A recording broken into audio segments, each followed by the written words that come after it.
अब 2024 में फिर मैं एमपी का चुनाव लड़ूंगा जी। और भविष्य देखा जाएगा। आने वाला समय तो यही बता रहा है कि कांग्रेस आने वाली है। 2024 में कोई हिला नहीं सकता है। देखिए, हमारा मुख्यमंत्री बहुत बड़ा झूठा है। मुख्यमंत्री बराबर कहता है कि यहाँ सीवर व्यवस्था ठीक हो गई है, सड़कों की व्यवस्था ठीक हो गई है, ड्रेनेज की व्यवस्था ठीक हो गई है, लेकिन आप तो मीडिया के लोग हैं। यहीं से आप चले जाइए आज़ाद चौक के तरफ, इधर जितने नए कॉलोनियाँ बनी हैं तारामंडल की तरफ, सब में हम जानते हैं ठेहुन भर से कम पानी नहीं लगा हुआ। आप देखेंगे जहाँ भी थानादार देखिए ठाकुर हैं, जहाँ भी बड़े अफसर देखिए ठाकुर हैं। आप ब्लॉक प्रमुखी का चुनाव देखिए, हर चुनाव हर ब्लॉक से ठाकुरों को चुनाव लड़ाया गया है। तो यहाँ वर्ग विशेष हमारे मुख्यमंत्री जो हैं वो वर्ग विशेष ब्राह्मणों को बिल्कुल दबाना चाहते हैं। इसलिए ब्राह्मण इस समय भाजपा से बुरी तरह से नाराज है। जिस समय से ब्राह्मण जो है कांग्रेस को छोड़ा, उसी समय से ये आलू हो गया। कभी ये बसपा में चला जाता है, कभी सपा में चला जाता है, कभी भाजपा में चला जाता है।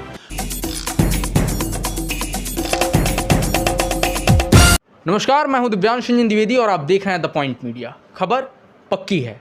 इस वक्त हम मौजूद हैं गोरखपुर में और हमारे साथ मौजूद हैं गोरखपुर की वो हस्ती जो किसी परिचय की मोहताज नहीं है।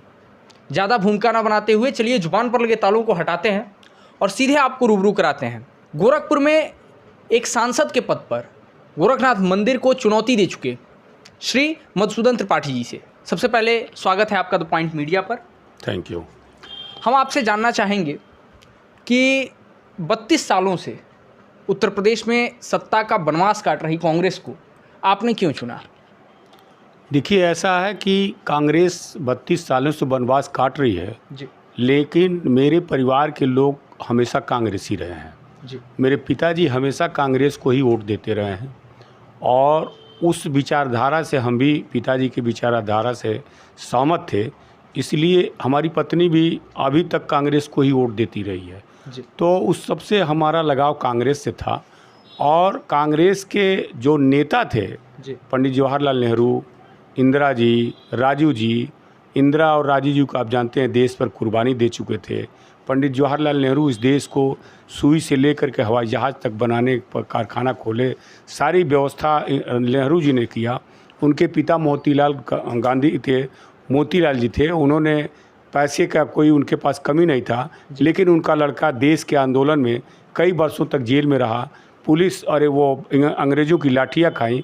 इसलिए इन सारी बातों से भावनात्मक मेरा जुड़ाव कांग्रेस से था, इसलिए मैं कांग्रेस को लाइक किया। ये 32 सालों से जो कांग्रेस उत्तर प्रदेश में सत्ता से बाहर है, कारण क्या लगता है आपके हिसाब से? ये वनवास क्यों है? देखिए, 32 सालों से हम सत्ता में नहीं रहे जी उससे हमारे जो कार्यकर्ता थे जी जो पुराने कांग्रेसी थे वो तितर बितर हो गए जी और उनको फिर से जोड़ा नहीं गया। हमेशा हम किसी पर वो सहारे पर, जैसे कभी बसपा के सहारे पर, कभी सपा के सहारे पर, कभी किसी के सहारे पर हम अपना एक वो बनाए रखे, लेकिन उससे हमारा जो ज़मीनी कार्यकर्ता थे वो खसक गए। जो हमारा इस समय का संगठन है, पहले इसके पहले जो हमारा था ज़मीनी कोई संगठन नहीं था।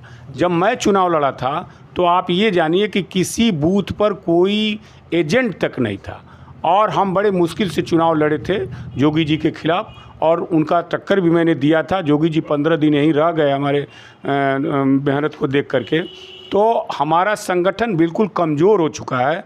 अब हमारी नेता प्रियंका गांधी जी आई हुई हैं और वो हमेशा किसी न किसी नेता को अब यहाँ भेज रही हैं कि संगठन क्या कर रहा है, किस हद तक पहुँचा, क्या हो रहा है। तो उससे थोड़ा सा संगठन अब रेंग रहा है और जो न्याय पंचायतें थी उसमें अध्यक्षों का चुनाव हो चुका है।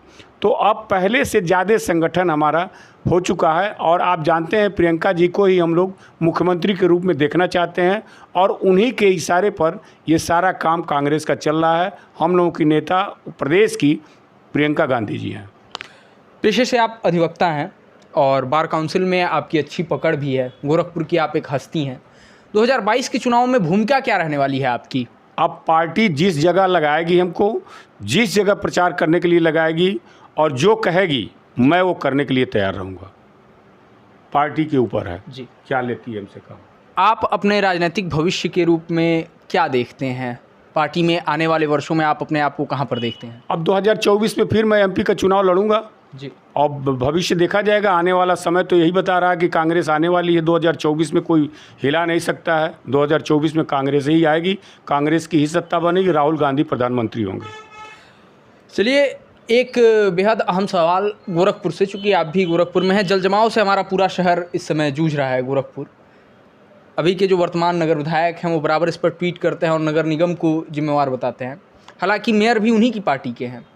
तो ऐसे में क्या लगता है कि जल जमाव एक मुद्दा रहेगा जो 2022 के चुनावों में प्रभावित कर सकता है? देखिए, हमारा मुख्यमंत्री बहुत बड़ा झूठा है। मुख्यमंत्री बराबर कहता है कि यहाँ सीवर व्यवस्था ठीक हो गई है, सड़कों की व्यवस्था ठीक हो गई है, ड्रेनेज की व्यवस्था ठीक हो गई है। लेकिन आप तो मीडिया के लोग हैं, यहीं से आप चले जाइए आज़ाद चौक के तरफ, इधर जितने नए कॉलोनियाँ बनी हैं तारामंडल की तरफ, सब में हम जानते हैं ठेहुन भर से कम पानी नहीं लगा हुआ। वहाँ के लोग गाड़ियों से आना बंद कर दिए, पैदल आ रहे हैं शहर के अंदर। इधर आप चले जाइए रसूलपुर के या गोरखनाथ थाने से और उधर जो मोहल्ले हैं, सब में पानी और पड़ोह का पानी जो है बिल्कुल भरा हुआ है। कीड़े मकोड़े सब रेंग रहे हैं, आदमी वहाँ चलना मुश्किल हो गया है। लेकिन हमारा मुख्यमंत्री केवल झूठ बोलता है। और वो विकास के नाम पर किया क्या है कि गोरखनाथ के जितने मकानें थी उसको गिरा दिए और अपनी ज़मीन खाली करा करके उस पर बना रहे हैं, वो कटरा बना रहे हैं। और उस ज़मीन को गरीबों से खाली करा लिए, जबकि उस पर सड़क नहीं बन रही थी, लेकिन सड़क के नाम पर उसको खाली करा के कटरा बना रहे हैं। यही हमारे मुख्यमंत्री जी का विकास है। अभी जैसा कि अभी हाल फिलहाल का राजनीतिक परिदृश्य देखें तो ब्राह्मण जो है वो हर पार्टी की जुबान पर आ गया है। हर पार्टी ब्राह्मण को रिझाने में लगी हुई है। ऐसे में कांग्रेस का क्या पलटवार रहेगा इस पर? क्या कांग्रेस ब्राह्मणों के लिए कुछ विशेष करने वाली है? देखिए, ऐसा है कि ब्राह्मणों का जो पार्टी थी वो तो कांग्रेस ही थी जी। और कांग्रेस में ब्राह्मणों को जितना सम्मान मिला है जी। किसी पार्टी ने नहीं दिया है। आप देखेंगे कि कांग्रेस के तरफ से जो मुख्यमंत्री हुए थे वो अधिकांश ब्राह्मण हुए थे, चाहे वो बहुगुणा जी हुए हैं, चाहे वो नारायण दत्त तिवारी हुए हों, चाहे कई लोगों का नाम है जिसमें ब्राह्मण ही मुख्यमंत्री चुने गए थे, वो ब्राह्मण ही हुए थे। जितना सम्मान कांग्रेस ने ब्राह्मणों को दिया है किसी वर्ग को नहीं दिया है। और जिस समय से ब्राह्मण जो है कांग्रेस को छोड़ा, उसी समय से ये आलू हो गया।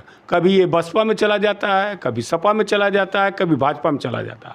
आप देखेंगे भाजपा जो है वो आप बैकवर्डों की पार्टी हो गई है और ये ब्राह्मणों को बिल्कुल कहीं लायक। आप देखेंगे जहाँ भी थानादार देखिए ठाकुर हैं, जहाँ भी बड़े अफसर देखिए ठाकुर हैं। आप ब्लॉक प्रमुखी का चुनाव देखिए, हर चुनाव हर ब्लॉक से ठाकुरों को चुनाव लड़ाया गया है। तो यहाँ वर्ग विशेष हमारे मुख्यमंत्री जो हैं वो वर्ग विशेष ब्राह्मणों को बिल्कुल दबाना चाहते हैं।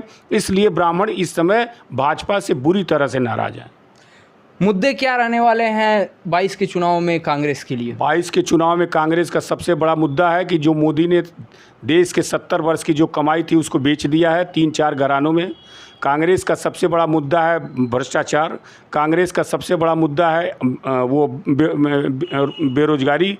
कांग्रेस का सबसे बड़ा मुद्दा रहेगा भ्रष्टाचार, बेरोजगारी और ये महंगाई आप देख रहे हैं चरम सीमा पर है। पेट्रोल का दाम बढ़ाते चले जा रहे हैं, डीजल का दाम बढ़ाते चले जा रहे हैं, रसोई गैस का दाम बढ़ाते चले रहे हैं, कड़ुआ तेल 265 रुपया हो गया है। किसी चीज़ का बताइए जो कांग्रेस के ज़माने में अगर 5 रुपया में रहा हो तो वो इस समय 15 रुपया हो गया है। और ये कहते थे कि अच्छे दिन लाएंगे, यही अच्छे दिन इनके आए हुए हैं कि आज जनता उसके महंगाई की वजह से मर रही है। कितना भी पैसा कमा रही वो अपने घर का खर्चा भी नहीं चला पा रही है, इस कदर है। कोरोना में आप देखे थे, कह रहे थे कि गैस की व्यवस्था हो गई है, ऑक्सीजन की व्यवस्था कर दी है, हर हॉस्पिटल में व्यवस्था हो गए हैं, लेकिन आदमी हॉस्पिटल में जा कर के गेट पर 24-24 घंटे तक एडमिशन के लिए रोता रहा, बिलखता रहा और मरता हुआ चला आया। किसमें जिस घर का आदमी मरा है कोरोना में वो तो इनको भाजपा को वोट देने वाले नहीं है। और हर 2-4 घर के बाद एक घर का आदमी मरा हुआ है और हर आदमी ऑक्सीजन की कमी से मरा है, ये सारे लोग जानते हैं। और आज मोदी और जोगी कहते हैं कि ऑक्सीजन से कोई नहीं मरा है। बताइए, ये झूठा बयान देते हैं दोनों लोग। चलिए, तो क्या मान के चला जाए कांग्रेस का प्रदर्शन क्या रहने वाला है 22 के चुनाव? कांग्रेस के प्रदर्शन 22 का चुनाव कांग्रेस के लिए है और सारी पार्टियां कांग्रेस के पीछे रहेंगी। और 24 का चुनाव तो केवल कांग्रेस का है, कांग्रेस ही जीतेगी। हमारे चैनल के माध्यम से जो भी लोग आपको देख रहे हैं जी उनसे आप क्या कहना चाहेंगे? हम चाहेंगे कि वो कांग्रेस, जो कांग्रेस ने इस देश को सुई से लेकर के हवाई जहाज़ तक दिया, मिसाइल तक दिया, राजीव गांधी ने कंप्यूटर दिया, राजीव गांधी ने वो व्यवस्था दिया, 18 वर्ष के उम्र के लोगों को वोट देने के लिए दिया, जो पंचायती राज व्यवस्था दिया, इन सारी बातों को देखते हुए कांग्रेस के अलावा अगर इन्होंने कोई कारखाना देश में लगाया हो, कोई व्यवस्था नौजवानों को नौकरी देने के लिए किया हो, या कोई प्रगति का काम किया हो, तो इनको वोट दीजिए आप। नहीं तो कांग्रेस जो किया है उस पर आप देख करके, सुन करके कांग्रेस को वोट जिताइए और उनको, कांग्रेस को सत्ते में ले आइए।